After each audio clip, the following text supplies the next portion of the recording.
여러분 반갑습니다. 김덕기입니다. 자, 이번 시간에는요, 제3절 노동시장의 특징 강의 시작하겠습니다. 노동시장의 특징, 이제 이번 시간부터 굉장히 쉽다고 말씀드렸죠? 아주 쉽습니다. 기본 베이스가 여러 번 깔렸기 때문에요. 기본 베이스가 뭐예요? 노동 수요는 일자리다. 노동 수요는 일자리, 노동 수요 탄력성은 일자리의 탄력성, 움직임, 왔다리 갔다리, 쪼물딱 갑질하는 것이다 라고 보고요. 노동 공급의 탄력성, 노동 공급은 일이다. 일의 움직임, 노동 공급의 탄력성, 이런 베이스를 깔렸을 겁니다. 그런 이론을 갖고 이제 여러 가지 학파들이 이론을 만들어 놓는데요.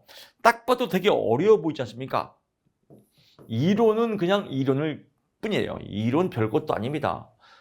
여러분, 만류 인력 법칙 뉴턴이 만들었죠. 위에서 사과가 떨어진다. 이 말 맞아요, 안 맞아요? 맞죠. 근데 지금은 아인슈타인이 어떻게 얘기했어요? 위에서 밑으로 떨어지는 그 힘만, 중력의 힘뿐만 아니라 그것 때문에 떨어지는 게 아니라 공간의 힘, 공간의 미는 힘, 블랙홀, 우주의 에너지 때문에 떨어질 수도 있다라고 했죠. 그 말도 맞죠. 그때 달라요. 그때 달라요. 그래서 그냥 이론은 이론일 뿐이다. 마찬가지예요. 얘도 토다로가 있고 루이스가 있고 이것들이 그냥 쓸데없이 이름 만들었습니다. 아무 필요도 없는 거 상식인데 만들었어요. 우리 생활에 도움은 안 되지만 시험에 나오니까 공부를 해야겠죠. 토다르 뭐냐면 이거예요. 둘이 술을 먹다가 이제 가정하는 겁니다. 둘이 술을 먹다가 토다르가 술을 좀 덜 먹었나 봐요. 루이스가 많이 먹고 야 가만히 보니까 사람들이 움직이네 이동하네. 근데 여기 시골 사람들이 도시로 가네. 오 그래? 야, 우리 저걸로 이름 만들자. 그래서 만든 게 농촌에서 도시로 이동한다. 왜? 먹고 살려고. 그래서 지역 간 이동 인원을 만들었다. 지역 간 이동 인도를 만드는 사람이 누구냐? 토다로다. 이게 시험 문제입니다. 그래서 토다로 시험 문제 보기에 토다로 나오면 토를 달지 말고 토다로가 답입니다. 쉽지요. 루이스 갑니다. 루이스가 술을 깨고 나니까 열받네? 토다로가 지만 이름을 넣네. 같이 넣다가. 그래서 루이스도 야 나도 내 이름 뭐 넣어야겠다라고 한 게 루이스의 모형입니다. 루이스의 모형 우리 기억날 겁니다. 노동수요 탄력성 할 때요. 수평이다. 수평은 뭐예요? 완전 탄력성이다. 완전 탄력성은 뭐예요? 오징어 게임의 오일남이가 완전 쭈물딱 갖고 논다. 그래서 이거죠. 쭈물딱 갖고 논다. 왜? 노동조합이 없기 때문에. 그래서 보니까 시골 사람들이 서울에 올라오니까 삼성전자 가요, 떡공장 가요.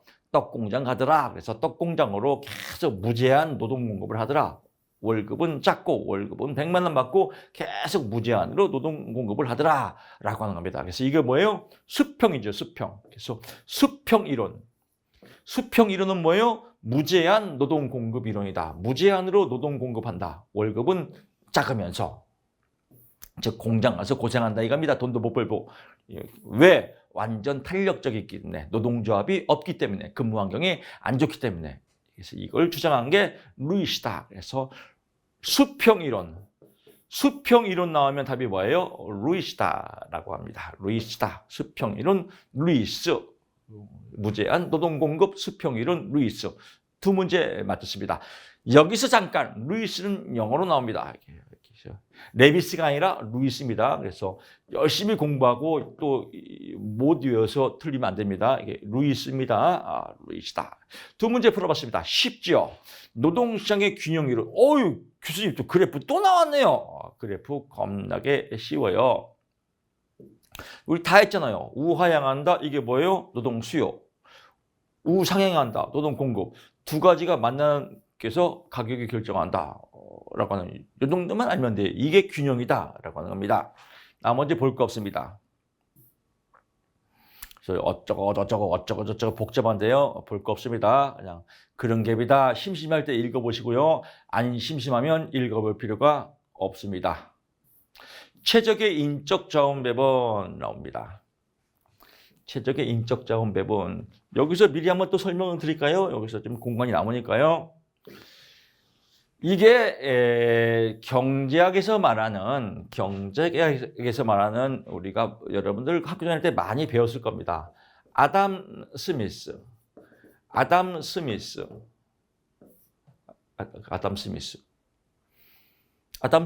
뭐예요? 자유경쟁 시장. 자유경쟁 시장. 즉 시장의 랩이 돌아 이거예요. 보이지 않는 손. 많이 들어봤죠? 보이지 않는 손이 뭐예요? 근데 공부하면서요. 보이지 않는 손이 뭐예요? 보이지 않는 손 많이 들어봤는데 그 수업 시간에 배웠어요. 뭔지 그건 몰라요. 보이지 않는 손. 안 보이네? 이게 아니거든요. 보이지 않는 손은 뭐예요? 보이지 않지만 시장, 자유경쟁 시장 또는 자유경쟁 시장을 완전 경쟁 시장이라고 그래요. 완전 하면 좋은 말 같지만 완전 경쟁 시장, 완전 경쟁 시장. 랩이 돌아 이거예요. 내비도 시장, 내비도 시장. 자유경쟁 시장, 완전 경쟁 시장, 보이지 않는 손. 시장의 랩이 돌아 이거예요. 가격이 1,000원이 됐건 2,000원이 됐건 3,000원이 됐건 시장 랩이 돌아 지들이 알아서 취급받고 가격은 보이지 않게 자동뽕으로 결정되더라. 이 가격을 시장 가격이라고 한다라고 하는 게 아담 스미스 이론입니다. 그래서 아담 스미스 이론, 자유경쟁 시장, 보이지 않는 손, 완전 경쟁 시장. 어쩌면 나쁜 시장일 수 있습니다. 왜냐하면 여기 이론을 만든 책 이름이 국부론이거든요. 국부론. 국부론. 시장에 내비두고 서로 취급받고 하다 보면 나라의 부는 점점점 올라가더라. 왜? 욕구에 의해서. 기업의 욕구, 개인의 욕구에 의해서 점점 서로 치고받고 싸우다 보면 나라의 부는 점점점 올라가더라라고. 이걸 이런 책이 맞는 게 국부론이에요. 뭐 깊이 들어가면 아담 스미스는 뭐 초등학교 교사였습니다. 뭐 이런 내용도 역사에서 쭉 가다가 뭐 재벌의 뭐 개인 교사로 들어가서 뭐 이런 내용을 갖고 유학 가서 뭐 국부론을 만들었는데 너무 깊이 들어가면 또 복잡하니까요. 우리 경제학 공부하니까 그래도 이 정도는 알아야죠. 아담 스미스. 어떤 분들은 그럴 거예요. 야, 저게 저 이론이구나. 지금 하시는 분들 있을 겁니다. 보이지 않는 손이 저런 거구나. 보이지 않는 손은 뭐예요? 보이지 않게 알아서 자동뽕으로 가격은 결정되더라. 어떨 때? 완전하게 내비둘 때. 그래서 완전 경쟁 시장, 자유 경쟁 시장, 자유롭게 내비둘 때, 완전하게 내비둘 때, 자유 경쟁 시장, 이걸 국부론 아담 스미스 완전 경쟁 시장, 시장 경제라고 한다라고 하는 겁니다. 이해가시죠? 이제 보이지 않는 손 국부론이다. 근데 그 뒤에 1930년 미국 대공황이 일어나고 이제 나라에서 공공 일자리를 만들고 나라에서 시장을 관여하기 시작해요. 그러면서 야, 이건 아닌 것 같아. 내비두면 안 될 것 같아. 내비두면 못 사는 사람이 더 힘들고 잘 사는 사람은 더 잘 살고 이거 안 될 것 같아. 이론을 다시 만들자라고 해서 주장한 것이 자본주의 하면 누구예요? 돈이죠. 자본주의가 시장주의예요. 시장주의. 자본시장주의, 완전 경쟁 시장, 자유시장 경쟁 이거죠. 근데 케인즈라는 사람이 나옵니다. 케인즈가 이건 안 돼. 자본주의를 좀 고쳐야겠어 라고 한 게 수정자본주의예요. 수정자본주의는 나라에서 내비두면 안 되겠어. 나라에서 조금 관여를 하자라고 해서 가격을 이만큼 만약에 서로 치고받고 해서 이제 임금을 보여 임금이 5,000원에 결정이 됐단 말이에요. 시간당. 근데 이러면 안 될 것 같아. 나라에서 조금 관여해서 일단 최저임금은 뭐 9,160원으로 올려야 될 것 같아. 여기서부터 내비둬 알아서. 그래서 나라에서 딱 결정했죠. 이건 자유경쟁이 아니죠. 9,160원으로 최저임금을 올렸으면 이건 자유경쟁이 아니라 뭐예요? 나라에서 개입이 된 거죠. 비자유경쟁이죠. 완전 경쟁이 아니죠. 불안정 경쟁이죠. 그래서 국가에서 관여했다. 이걸 불안정 경쟁시장이라고 합니다. 불안정 경쟁시장. 그래서 9,160원부터 내비더라. 이만큼 초과됐죠. 원래는 5,000원인데 이만큼 올린 거니까 이만큼 초과됐죠. 그래서 이걸 보고 기업 입장에서 초과 공급됐다 이거예요. 5,000원 줄 거를 9,160원 주니까 공급이 초과됐다. 그래서 초과 공급 구간이라 한다라고 설명합니다. 수정자본주의는 케인즈 학파는 나라에서 관여했다. 가장 대표적인 게 뭐예요? 최저임금이다라고 해서 경제학 흐름을 알면 좀 여러분들이 좀 결정체적 지능이 풍부해지겠죠. 자본주의, 수정자본주의, 아담 스미스 학파, 케인즈 학파 뭐 이런 내용들 여러분들 파악했을 겁니다. 이런 내용들 개념 알면 뒤에도 많이 도움됩니다. 여기서 최적 인적 자본 배분입니다. 이게 첫 문제입니다. 최적입니다. 최적은 사실은 공산주의예요. 자본주의는 불평등할 수밖에 없어요. 왜? 돈 놓고 돈 못 끼니까 돈 있는 사람은 계속 부자가 되고 이건 자본주의의 생리이기 때문에 할 수 없습니다. 공산주의는 뭐예요? 똑같이 일하고 똑같이 배분하자. 근데 사람은 어떻게 똑같이 일해요? 생산성이 틀리는데 어떻게 똑같이 배분해요? 그래서 공산주의가 망한 이유가 이상향이라고 그래요. 이상향. 그냥 이상향이지 현실하고는 안 맞다. 그래서 공산주의 이론은 이상향이다. 현실 삑자이다. 그래서 공산주의 이론이 다 망한 겁니다. 하여튼 이론은 이상향이니까 하나의 국민 경제에서 최적의 인적 자원 배분은 동일 노동에서 동일 임금이다. 똑같이 일하고 동일 임금이 이루어진 때라고 나옵니다. 이게 시험 문제입니다. 다음 중 최적 인적 자원 배분에 해당하는 것은 무엇입니까? 라고 하면 답이 뭐예요? 동일 노동의 동일 임금이다. 이게 답입니다. 이쪽은 지금 쉽죠? 그렇습니다. 앞에 어려운 걸 했기 때문에요. 이해만 하면 아주 재밌습니다. 근데 기업 입장에서는 동일 임금에 동일 노동을 주고 싶어요? 동일 노동 똑같이 일하지만 일을 잘하는 사람이 있지 않습니까? 어떤 사람은 10개를 만들고 똑같이 일해주면 어떤 사람은 20개를 만들고 20개를 만든 사람은 돈을 더 주고 싶죠. 그래서 기업은 동일 임금을 주고 싶지 않아요. 어떤 임금을 주고 싶어요? 차등 임금을 주고 싶죠. 왜? 일을 잘하는 사람은 돈 많이 주고 일을 못하는 사람은 돈을 덜 주고 싶고 그래서 기업은 동일 노동에 차등 임금을 주고 싶다라고 보는 겁니다. 하여튼 시험 문제는 하나의 국민 경제에서 최적의 인적 자원 배분은 동일 노동의 동일 임금이다. 이게 시험 문제입니다. 나머지 볼 거 없고요. 육아 통근 시간에 관한 경제활동 참가율, 배달률 또 여기서 쭉 나옵니다. 야, 여기서 아주 어려운 용어가 어려워서 용어요. 통근 시간이 나오고요.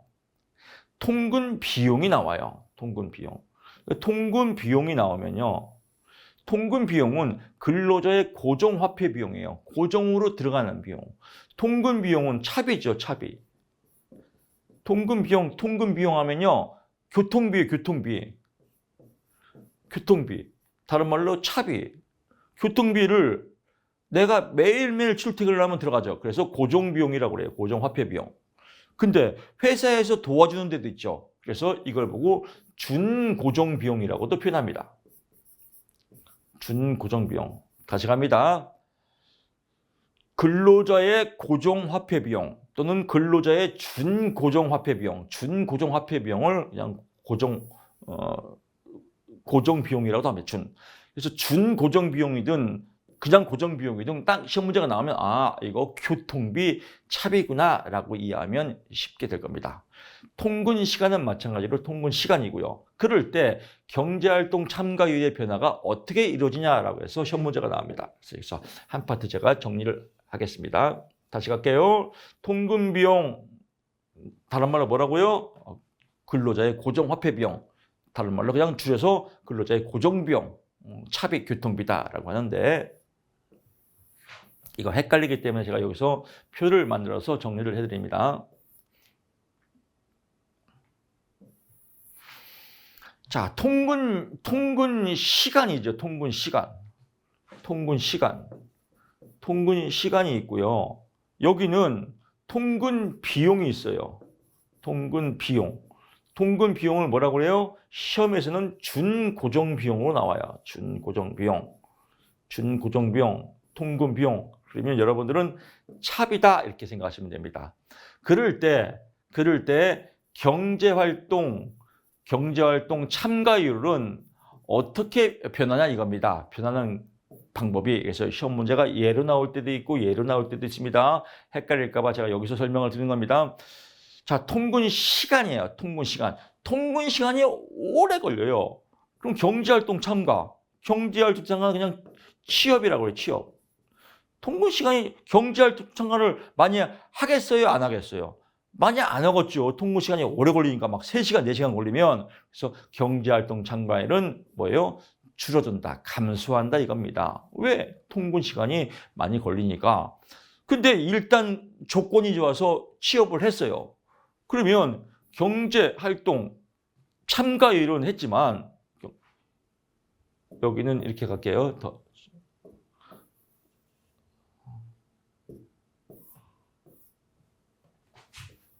경제활동 참가율이고 여기는 뭐 근로시간이라고 정확히 근로시간.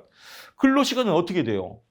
근로시간은 지금 집에 가려면 3시간 걸리는데 야간 근무를 하고 싶어서 못해요. 차가 끊기기 때문에. 그러니까 근로시간은 증가해요, 감소해요? 감소 못해요. 자, 야간 근무 못합니다. 차 끊깁니다. 그러니까 근로시간은 감소한다. 근로시간은. 이렇게 경제학은 가설의 과성.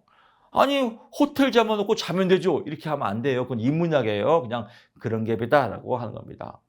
근데 통근 비용이에요. 준고정 비용이 증가했단 말이에요. 차비가 많이 들었어요. 그럼 경제활동 참가율은요. 이것도 차비가 많이 들면 안 하겠죠. 그러니까 얘도 감소하겠죠. 근데 차비가 KTX 타고 한 10만 원 들어가요. 그러면 이왕 간 김에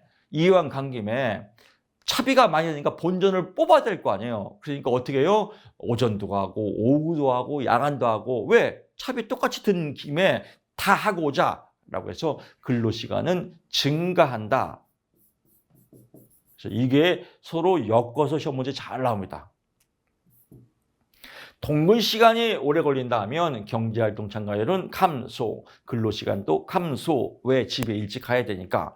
통근 비용 차비가 많이 든다 그러면 경제활동 참가율은 감소, 차비가 많이 드니까 간 김에 본전 뽑자 해서 근로시간은 증가. 그래서 이거 포인트 잘 잡으십시오. 많이 헷갈려합니다. 그래서 포인트 잡고요. 나머지 볼 거 없습니다. 다 했고요. 주로 제 강의 위주로 공부해야 됩니다. 기혼 여성의 경제활동 참가율을 결정하는 요인, 이건 1차, 2차도 잘 나옵니다. 2차까지도.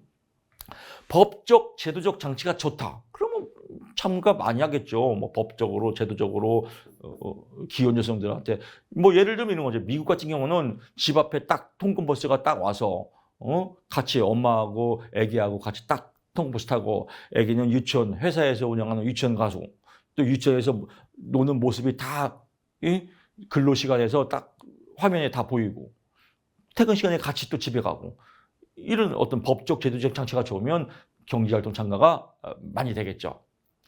기혼 여성의 노동력의 실질 임금이 비싸면 그만큼 뭐예요? 참가를 많이 하겠죠. 배우자의 소득이 높을수록 기혼 여성 참가는 감소하겠죠. 당연하죠. 배우자가 남편이 여보 미안해 이번 달 월 수입이 3,000뿐이 못 갖고 왔어. 그러면 3천만 원 남편이 3천만 원 갖고 온대요. 그러면 뭐 일할 필요가 없죠. 그래서 배우자의 소득이 높을수록 참가율은 감소한다. 시험에 이렇게 나옵니다. 배우자의 소득이 높을수록 기혼 여성의 경제활 참가율은 높아진다. 이렇게 하면 삑살입니다. 그러면 또 거꾸로 인문학으로 그러니까 생각을 너무 많이 하는 사람들이 골치 아파요. 배우자가 만약에 많이 받으면 집에서 놀면 무시당하잖아요. 그러니까 여자라고 집 가만히 있어요. 나가서 더 벌어야죠. 그래야 서로 경쟁이 생기지 않습니까? 이렇게 생각하면 안 돼요. 그냥 쉽게 그냥 돈 많이 벌어보니까 기혼 여성의 경제활 참가율이 많이 할 필요가 없구나. 돈 많이 버니까. 기타 가구원에서도 그렇죠. 기타 가구원. 가게 구성원 중 배우자 외에 다른 가구원. 배우자 외에 남편이 여보 나 이번 달에 3천만 원뿐이 못 갖고 왔어. 옆에 있다가 아들이 엄마 죄송합니다. 전 부유자입니다. 왜? 이번 달에 2천만 원뿐이 못 드립니다. 아 그래? 그럼 5천만 원 한 달에 떨어지면 뭐하러 이래요. 그래서 이해가시죠? 여러분들 듣기만 해도 참 아름답고 좋다 이런 생각 들 겁니다. 기혼 여성의 교육 수준이 높을수록 취업을 잘 되겠죠. 그래서 교육 수준이 높을수록 경제활 참가율은 높게 된다. 자녀의 수와 연령. 그렇죠. 자녀의 수가 많을수록 자녀의 수가 많으면 육아를 해야 되기 때문에 경제활동 참가율이 낮아지죠. 또 자녀의 나이가 어릴수록 경제활동 참가를 못하겠죠. 왜? 육아를 해야 되니까요. 여기서 잠깐. 또 생각이 많은 사람, 이런 사람 분명히 있다니까요. 교수님, 제가 이제 오프라인 강의할 때 진짜로 들었던 얘기입니다. 자녀의 수가 많으면 애들 먹여 살리려니까 나가서 일을 해야죠. 남편한테 의존하지 말고. 이렇게 하면 한도 끝도 없어요. 경제학은 가설학문이기 때문에요. 그냥 그런 갭이다라고 여러분 넘어가셔야 돼요. 묻지도 말고 따지지도 마세요. 그런 갭이다라고 보시면 될 것 같습니다. 기업의 인식, 기업이 기혼 여성들을 얼마큼 많이 채용하는지, 가계 생산 기술의 발달, 가계 생산 기술의 발달, 용어가 어렵죠. 결국은 공부가 어려운 게 아니라 용어의 문제입니다. 가계 생산 기술은요, 가계, 집안에서 생산 기술이 발달됐단 말이에요. 그럼 뭐요? 가전제품이 발달됐다 이거예요. 그냥 용어도 가전제품 발달, 이러면 쉬운데 그냥 가계 생산 기술의 발달, 이렇게 어려운 용어를 써요. 가전제품, 세탁기, 냉장고 뭐 이런 거 다, 밥은 밥통이하고, 세탁기는 기계가고, 청소기는 자동 청소기가고, 이럴수록 뭐예요? 기혼 여성의 경제활동 참가율이 증가한다. 당연하겠죠. 왜? 시간이 남으니까요. 시간이 많이 여유가 있으니까요. 실업수종, 사회적 실업률이 높을수록 취업 기회가 감소하게 돼서 기혼 참가. 그렇죠. 사회적 실업률이 높으면 뭐예요? 주로 여성분들이 취업 기회가 더 낮아진다라고 보고요.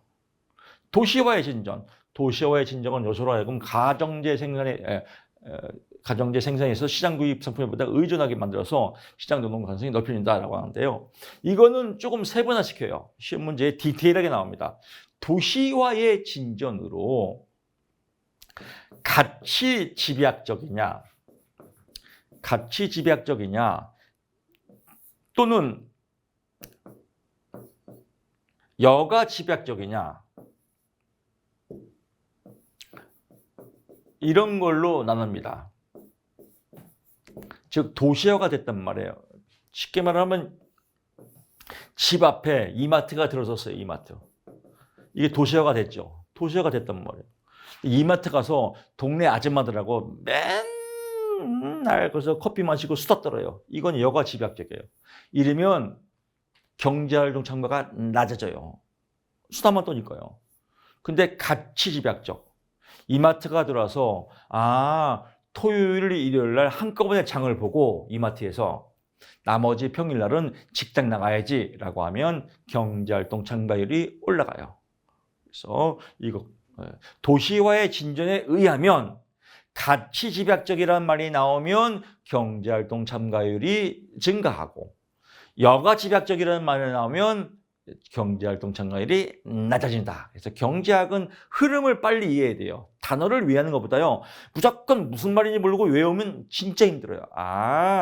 가치 집약적인 건 토요일, 일요일을 장 보고 남는 평일에는 직장 나가야지, 이게 가치 인증을 해야지, 가치. 여가 집약적이면 이마트에서 스타벅스 가서 하루 종일 축치고 커피 마셔야지, 아줌마들하고 서떨고, 이건 여가 집약적이다. 그래서 이렇게 보시면 됩니다. 경력 단절 여성의 그래프도 시험에 잘 나옵니다. 경력 단절 여성의 그래프는 무슨 모양이다? M자형이다. 정답 4번입니다. 그래서 정답 4번에 M자형이 답이다. 그래서 이 M자형이 답입니다. 한 문제 나오고요. 두 번째, M자형의 이유는 무엇이냐? 그래서 남자하고 여자하고 똑같이 학교를 다니다가 결혼과 함께 이제 출산 육아를 통해서 경력이 단절되고, 그다음에 애가 웬만큼 크면 사회에 진출하려니까 어렵더라. 그래서 이런 M자 유형이다. M자 유형의 원인은 무엇이다? 육아와 출산이다. 그래서 두 문제 나옵니다. 육아와 출산 M자형이다라고 보고요. 노동시장의 유연성합니다. 유연성은 말 그대로 유연한 겁니다. 다 했습니다. 너무 쉽잖아요. 노동시장의 유연성 뭐예요? 유연한 거죠. 쉽잖아요. 여기서 한 문제 나옵니다. 유연인데 조금 디테일하면 이게 외부적이냐 내부적이냐 이게 나옵니다. 외부적이냐 내부적이냐, 이거는 노동시장뿐만 아니라요, 직업정보로도 겹치기도 하고 노동관계 법규하고도 겹칩니다. 이 근로자의 변형근로시간제라고 그래요. 변형근로시간제. 변형근로시간제는 뭐예요? 고정근로시간이 아닙니다. 고종이 아니에요. 고종이 아닌 걸 뭐라고 그래요? 유연성이라고 그래요. 유연성. 근데 고종이 아닌 건 변형이니까요. 근데 변형 근로시간에 뭐가 있어요? 오전 근무, 오후 근무. 또는 간호사는 3교대죠. 오전, 오후, 야간. 이런. 또 선택적 일자리. 나는 오전 근무할 거야. 나는 야간 근무할 거야. 이런 것들이 변형 근로시간제예요. 변형근로시간제는 직장이죠, 직장. 직장 내부에서 알아서 병원에서 간호사들이 알아서 3교대 하는 거예요. 병원 밖이 아니라 병원 내에서, 병원 회사 내에서 움직인다. 병원 내에서. 그래서 이걸 내부적이라고 그래요. 변형근로제는 직장 내부에서 알아서 움직이는 거다. 알아서 교대 근무하는 거다. 시험 문제 갑니다. 노동시장의 유연성에 대해서 쭉 나오는데 변형근로제는 외부적 수량적 유연성을 의미한다 이렇게 나옵니다. 말장난이에요. 외부적 유연성을 의미한다. 그러면 웃기지 마라. 우리 교수님이 그랬어. 변형근로제는 내부적이라고. 그래서 내부적, 외부적 이걸 찾아야 돼요. 숨은 그림 찾기예요. 이걸 못 찾는 사람은 하염없이 어려워요. 아, 변형근로시간제는 외부가 아니라 내부구나. 그러면 답 끝났습니다. 근데 공부를 잘못 가르치는 사람들, 공부를 잘못 공부하는 사람들은 이거 쭉 외워요. 외부적 수량은 인력의 수적 감소와 고용 형태의 다양한 변화에서 수량력 유연성을 모른다. 뭔 말인지 모르지만 적고 외우고 얘는 신규 채용 축소다 명예욕 이거 외우느라고 1시간 다 날려먹어요. 이거 아주 헛발질이에요. 개투레예요. 패치교도 이런 거 시험에 안 나와요. 그래서 강의 들어야 돼요. 강의 안 들으면 이거 외우고 싶거든요. 시험에 나온다니까. 여기다가 딱 기출, 출제 문제 딱 써놔봐요. 타 강의들을 그렇게 써놨어요. 타 강의나 타 교재들이 기출 문제, 출제 이렇게 써놨단 말이에요. 그러면 또 하염없이 다 외워요. 이런 거 다. 우리는 얼마나 편해요. 그냥 외울 것도 없고 적을 것도 없고 변형근로시간제는 외부가 아니라 내부구나. 한 문제 맞췄어. 끝. 아름답잖아요. 합격이에요. 여러분 정말 쉽게 공부하신 분들은요. 댓글 좀 많이 달아주세요. 와 공부하니까 이거 공부 진짜 할 게 없네요. 합격이네요. 이런 댓글 좀 뿜뿜 올려주십시오. 댓글을 안 올려주는 분들의 특징이 뭐냐면 이거예요. 불신지옥, 불안지옥. 진짜 저렇게 나갈까? 혹시 이런 거 나오면 어떡하지? 혹시 이게 나올 것 같은데? 하염없어요. 이런 분들은 불안지옥이에요. 불안지옥. 개미지옥이 아니라 불안지옥이에요.